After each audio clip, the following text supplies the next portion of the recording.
राधे राधे दोस्तों, स्वागत है आप सभी का हमारे इंग्लिश गुरुकुल यूट्यूब चैनल पर।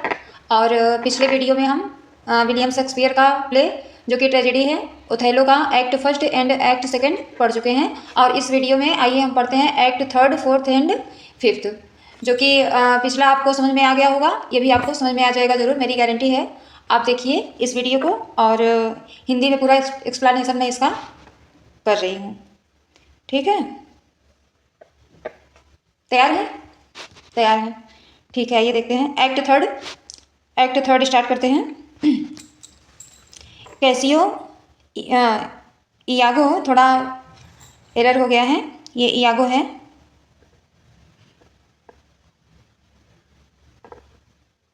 लिख देती हूँ। कैसियो इयागो को बताता है कि उसने डेस्डेमोना से मिलने की व्यवस्था कर ली है। और इयागो, यहाँ फिर रॉन्ग हो गया है, ये इयागो है और इयागो इसमें कैसियो की मदद करता है। एक्ट थर्ड पढ़ रहे हैं हम लोग, एक्ट फर्स्ट एंड सेकंड हो चुका है। इयागो की पत्नी एमेलिया कैसियो को बताती है कि ओथेलो उसे, थोड़ा सा बड़ा कर लें, कैसियो को बताती है कि ओथेलो उसे अपने लेफ्टिनेंट के रूप में फिर से नियुक्त करना चाहता है, लेकिन कैसियो की लड़ाई सार्वजनिक खबर बन जाने के कारण ओथेलो तुरंत ऐसा नहीं कर सकता। एमेलिया कैसियो से कहती है कि वह डेस्टिमोना के साथ मुलाकात का इंतजाम कर सकती है। कुछ समय बाद कैसियो की मुलाकात बेहद हमदर्द डेस्टिमोना से होती है, जो उसे आश्वस्त करती है कि ओथेलो अब भी उससे बहुत प्यार करता है। ठीक है। इसके अलावा डेस्टिमोना यह संकल्प लेती है कि जब तक कैसियो फिर से ओथेलो का लेफ्टिनेंट नहीं बन जाता, तब तक वह उसके लिए सिफारिश करती रहेगी। दूर से इयागो पहले सदमे का दिखावा करके और फिर अपने गुस्से को ओथेलो से छिपाकर उसे प्रभावित करता है।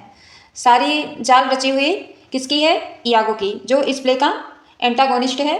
ठीक, इससे ओथेलो का ध्यान उस पर बना रहता है, क्योंकि इयागो ओथेलो के मन में डेस्डिमोना की वफादारी, खासकर कैसियो के मामले में संदेह के बीज बो देता है। यहीं से बर्बादी का नज़ारा बढ़िया से शुरू होता है। ठीक, आगे देखते हैं। इयागो की कहानी से ओथेलो लगभग आश्वस्त हो जाता है कि उसकी पत्नी का कैसियो के साथ अफेयर चल रहा है। ओथेलो अब डेस्डिमोना से सिर दर्द की शिकायत करता है, जिसके परिणाम स्वरूप डेस्डिमोना से स्ट्रॉबेरी पैटर्न वाला रुमाल गिर जाता है, जो ओथेलो ने उसे सबसे पहले उपहार में दिया था। एमेलिया इसे उठाती है और इयागो को दे देती है, जो सोचता है कि अगर वह कैसियो को यह रुमाल दे दे तो यह उसके छल कपट में मददगार साबित हो सकता है। आगे देखते हैं। इयागो रुमाल को कैसियो के कमरे या घर के पास रखने की व्यवस्था करता है, जहां उसे यकीन है कि उसे ढूंढ लेगा और अपना समझ कर ले जाएगा, इस बात से अनजान कि यह ओथेलो द्वारा डेस्डिमोना को दिया गया उपहार है। क्रोधित ओथेलो काफ़ी गुस्से में हो चुका है। अपनी पत्नी के प्रति आश्वस्त होकर और इयागो से डेस्डिमोना की बेवफाई का सबूत मांगते हुए इयागो लौट आता है। अनिच्छा मतलब बिना इच्छा के और हिचकिचाहट के साथ इयागो ओथेलो को बताता है कि उसने कैसियो को डेस्डिमोना के रुमाल से अपना माथा पोंछते देखा था। ओथेलो को यकीन हो जाता है, वह अपनी पत्नी को कोसता है और अब लेफ्टिनेंट के पद पर पदोन्नत हुए इयागो को कैसियो को मारने का आदेश देता है। ओथेलो डेस्डिमोना से निपटेगा। ठीक है, समझ में आ रहा है ना? डेस्डिमोना अपने खोए हुए रुमाल को लेकर चिंतित है और कहती है कि अगर वह खो गया तो ओथेलो को उसकी वफादारी पर शक हो सकता है।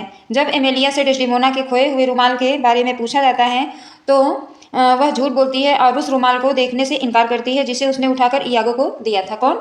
एमेलिया ने। ओथेलो प्रवेश करता है और डेस्डिमोना से वही रुमाल मांगता है, जिस पर डेस्डिमोना उसे आश्वासन देती है कि रुमाल खोया नहीं है और मिल जाएगा।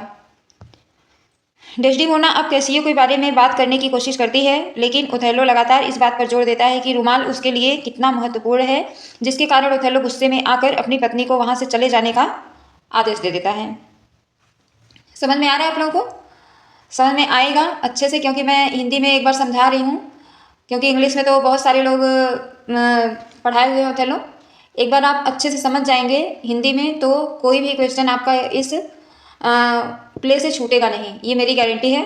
और कितना इम्पॉर्टेंट ये है वीडियो आपको पता है, टीजीटी पीजीटी के लिए, एलटी के लिए भी, इसलिए ध्यान से देखते रहिए इसको।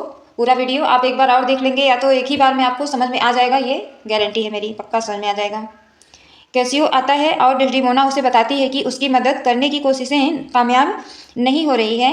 इयागो ओथेलो के गुस्से के कारण से पूरी तरह अनभिज्ञ होने का दावा करता है। कौन? ओथेलो। कैसियो ओथेलो का रुमाल जो उसे मिला था उसकी संगालु प्रेमिका बियांका को देता है।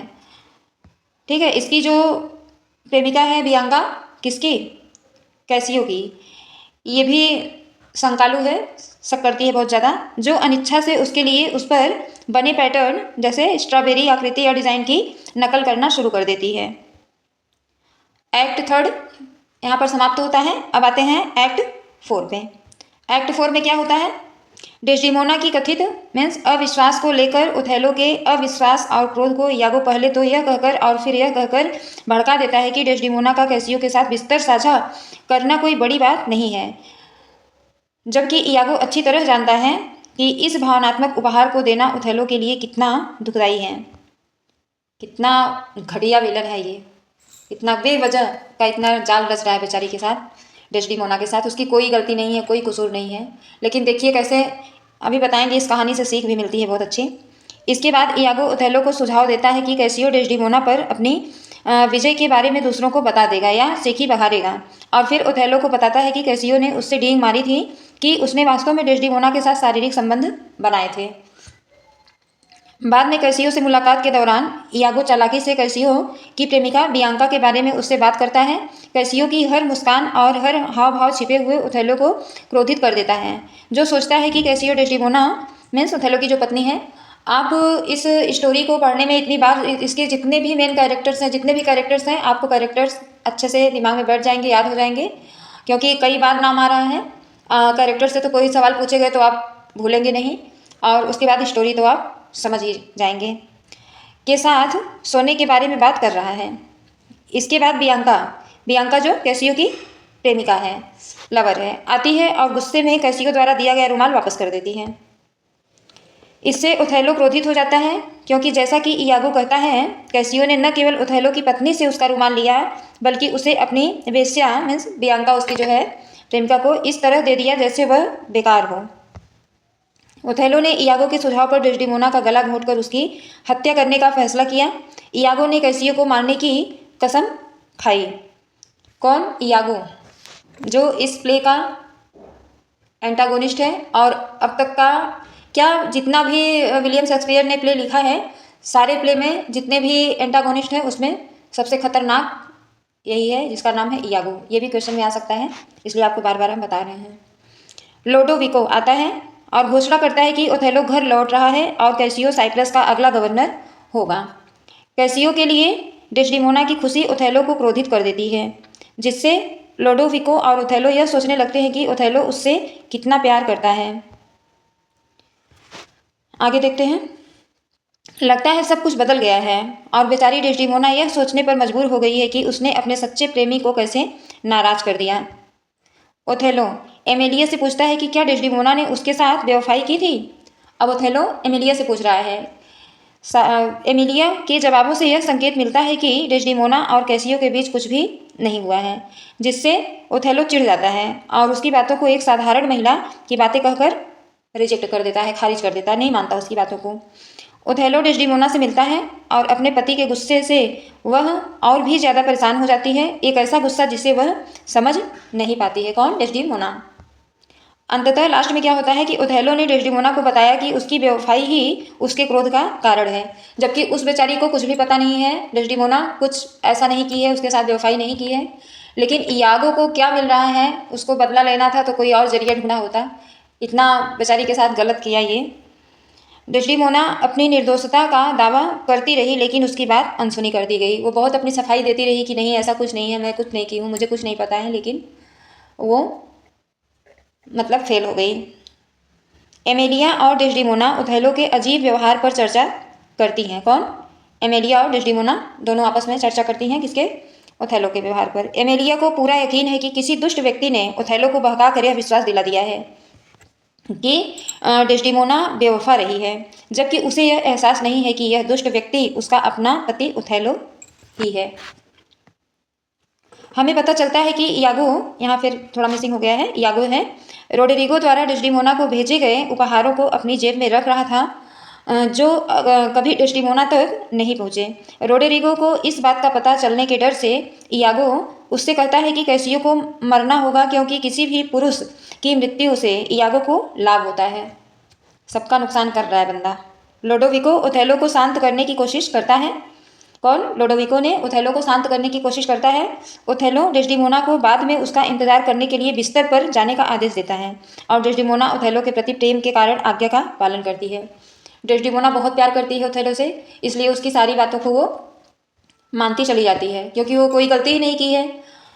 उसे समझ में नहीं आ रहा है कि ये क्यों ऐसा बिहेव कर रहा है, क्या हो गया है। फिर शक करती है कि कोई ऐसा है कि जो इसे मेरे प्रति भड़काया हुआ है और ऐसा बताया है कि मैं बेवफा हूँ, जबकि ऐसा कुछ की नहीं है बेचारी।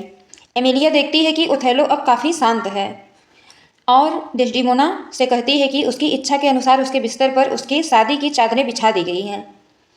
डेस्डिमोना यह इच्छा व्यक्त करती है कि यदि उसकी मृत्यु एमिलिया से पहले हो जाए तो उसे उन्हीं चादरों में दफनाया जाए जो आने वाली विपत्ति का संकेत है। मीन्स पूर्वाभास, उसे पहले ही थोड़ा आभास होता है। आगे देखते हैं। एमिलिया को डेस्डिमोना के शयन कक्ष में जाने से रोक दिया जाता है। किसको? एमिलिया को, जिससे डेस्डिमोना क्रोधित हो जाती है। उदास डेस्डिमोना को एक दासी का गीत द विलो सॉन्ग याद आता है, जिसे उसके पति ने इसी तरह प्रताड़ित किया था और वह उसे गाती है। कौन गाता है द विलो सॉन्ग? इसको याद रखिएगा, इंपॉर्टेंट है। द विलो सॉन्ग कौन गाती है? डेस्डिमोना गाती है। डेस्डिमोना और एमिलिया बेवफाई के बारे में बात करती हैं। डेस्डिमोना किसी भी कीमत पर अपने पति ओथेलो के प्रति बेवफा नहीं होगी, जबकि अधिक संशयवादी और दुनियादारी जानने वाली एमिलिया उचित कीमत मिलने पर ऐसा करने को तैयार हो जाएगी। एक्ट 4 खत्म हुआ, अब स्टार्ट होता है एक्ट 5। देखिए एक्ट 5 में क्या होता है, ये लास्ट एक्ट है इनका, ये प्ले ओथेलो 5 एक्ट में लिखा गया है विलियम शेक्सपियर के द्वारा। इयागो और रोडेरिगो कैसियो पर हमला करने के लिए एक गली में घात लगाकर बैठे हैं। इयागो रोडेरिगो को बताता है कि उसे कैसे मारना है। कौन बताता है? इयागो। किसका किसका नुकसान पहुंचा रहा है इसे, मतलब कहते हैं ना एक ईर्ष्यालु इंसान जैसे हो कि वो ईर्ष्या से भरा रहे, सबका वो नुकसान चाहे उसे, मतलब किसी की खुशी में उसको खुशी दिखाई नहीं पड़ती, वो सबसे जलता रहता है, ईर्ष्या में रहता है हमेशा।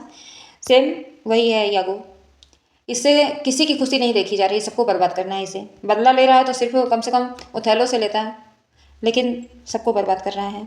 इयागो को इस बात की परवाह नहीं है कि अंत में कौन मरता है। इयागो को इस बात की चिंता है कि रोडेरिगो के मन में यह सवाल बढ़ता जा रहा है कि डेस्डिमोना को सौंपने के लिए उसे दिए गए गहनों का क्या हुआ।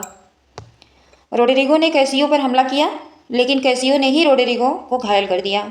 ओथेलो ने पीछे से आकर कैसियो पर चाकू से वार किया, जिससे उसके पैर में चोट लगी। कैसियो की चीखें सुनकर ओथेलो प्रसन्न हुआ और उसने घोषणा की कि वह भी जल्द ही डेस्डिमोना को मार डालेगा। लोडोविको, ग्रेशियानो और इयागो फिर से प्रकट होते हैं। इयागो कैसियो की चोटों के लिए पूरी तरह से निर्दोष होने का दावा करता है, भले ही उसने ही उसे ये चोटें पहुंचाई हो। कौन? इयागो। रोडेरिगो को पकड़कर इयागो ने अपने दोस्त कैसियो को घायल करने के बदले में उसे चाकू मारकर घायल कर दिया।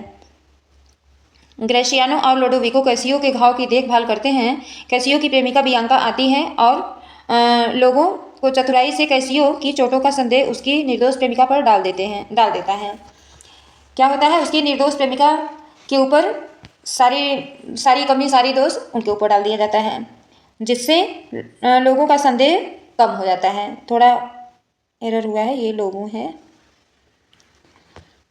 ओथेलो डेस्डिमोना के शयन कक्ष में प्रवेश करता है। अब यहाँ से देखिए कितना मतलब रोंगटे खड़े करने वाले एकदम स्टोरी है ये।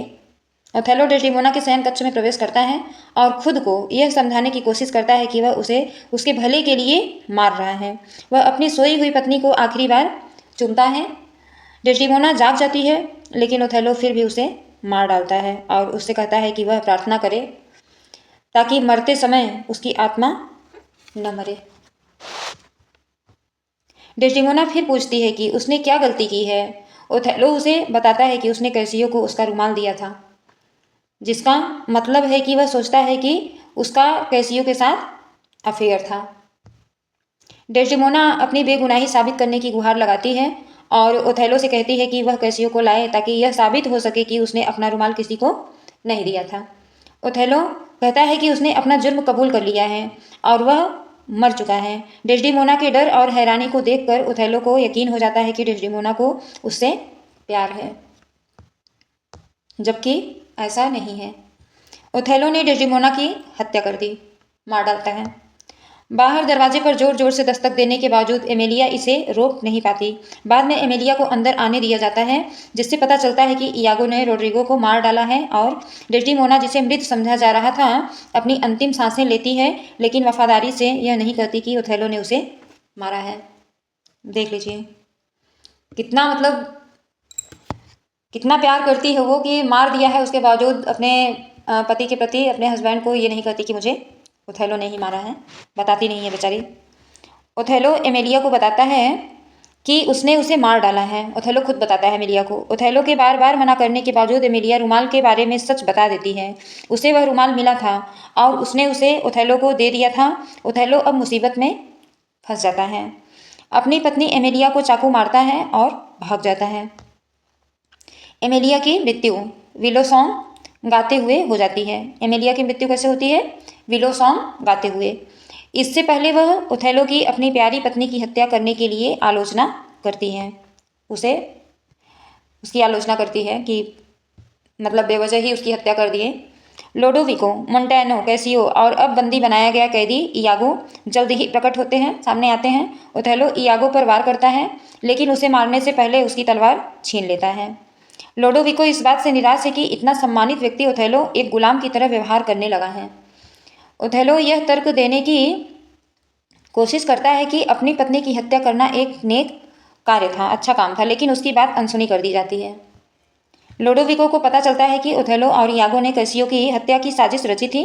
लोडोविको मृत रोड्रिगो की जेब से कुछ पत्र निकालता है, जिनसे यह साबित होता है कि कैसियो की हत्या रोड्रिगो द्वारा की जानी थी। इयागो गर्व से पुष्टि करता है कि कैसियो को रुमाल उसके शयन कक्ष में ही मिला था, क्योंकि इयागो ने उसे वहां इस तरह रखा था कि वह मिल जाए। थोड़ा सा और बचा है। ओथेलो को जब अपने किए का एहसास होता है तो वह एक छिपे हुए हथियार से खुद को मार डालता है और अपनी पत्नी के ऊपर लेट जाता है। कैसियो को झील की जिम्मेदारी सौंपी जाती है और लोडोविको इस दुखद मामले पर विदेश में दूसरों से चर्चा करने के लिए रवाना हो जाता है। यहीं पर एंड हो जाती है ये ओथेलो स्टोरी, और बहुत ही दुख भरी स्टोरी है ये।